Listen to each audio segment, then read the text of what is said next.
এ বিশ্বে যা কিছু চিরকল্যাণকর অর্ধেক তার করিয়াছে নারী, অর্ধেক তার নর। কবি নজরুল ইসলামের এই বিখ্যাত উক্তি স্বাধীনতার 50 বছরে বিভিন্ন ক্ষেত্রে নারীর পদচারণায় সত্যের প্রতিধ্বনি। একসময় সমাজের বেঁধে দেয়া নিয়ম আর কুসংস্কারের বেড়াজালে পড়ে যে নারী সমাজ শিক্ষা সহ বিভিন্ন ক্ষেত্রে ছিল পিছিয়ে, আজ তারা অন্ধ অনুকরণ থেকে মুক্ত। পায়ে হেঁটে স্কুলে যাওয়াটাও যেখানে ছিল দুঃস্বপ্ন, আজ সেই নারীরাই স্কুলে যাচ্ছেন বাইসাইকেল চালিয়ে। রংপুরের পীরগঞ্জে এমনই কিছু পরিবর্তনের ছোঁয়ায় বদলে গেছে নারীদের ভাগ্যের চাকা। সরকারের দেয়া নানা সুযোগ সুবিধায় নারীরা এখন হয়ে উঠছেন স্বাবলম্বী। নারীদের আরো বেশি স্বনির্ভর করে গড়ে তুলতেই নিজ নির্বাচনী এলাকায় নারীদের মাঝে সেলাই মেশিন, বাইসাইকেল ও ল্যাপটপ বিতরণ করেন জাতীয় সংসদের স্পিকার ডক্টর শিরিন শারমিন চৌধুরী। উদ্যোক্তা হয়ে ব্যবসা করতে চান এমন নারীদের ঋণের ব্যবস্থা করে দেওয়ার আশ্বাস দেন তিনি।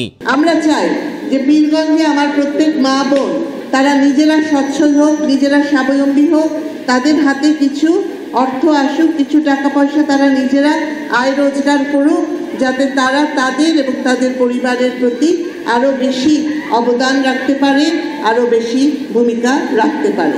বাইসাইকেল আর সেলাই মেশিন পেয়ে খুশি শিক্ষার্থী আর উপকারভোগীরা। সন্তানকে উপকার করতে পারি, স্বামীকে কিছু দিতে পারি, আর স্বামীর উপর নির্ভর করে থাকতে না পারি। এই সেলাই শিখে নিজেরা উপার্জন করতে পারবো এবং নিজেদের কাজ আমরা নিজেরাই করতে পারবো। অনেক লেট হইতো স্কুলে আসতে, সাইকেলটা এখন পেয়ে তাড়াতাড়ি স্কুলে আসতে পারবো। সাইকেল পাওয়ার পরে আমার অনুভূতিটা অনেক আনন্দদায়ক, আমি অনেক খুশি হয়েছি, ভালোই শিখছি।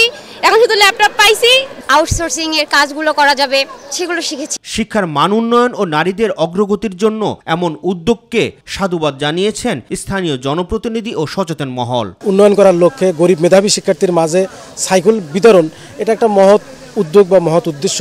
প্রতিটি গ্রামকে শহর করার যে উদ্যোগ আমাদের দেশরত্ন শেখ হাসিনা নিয়েছেন, তার ধারাবাহিকতায় কিন্তু আমাদের এখানে একটি মহিলা প্রশিক্ষণ কেন্দ্র অলরেডি আমাদের এখানে অনুমোদন হয়েছে। কি কাজ করলে স্বাবলম্বী হবে সেই দিকে উনি লক্ষ্য রেখে প্রত্যেক ইউনিয়ন পরিষদে উনি 20 জন করে সেলাই প্রশিক্ষণের ব্যবস্থা করে দিয়েছেন।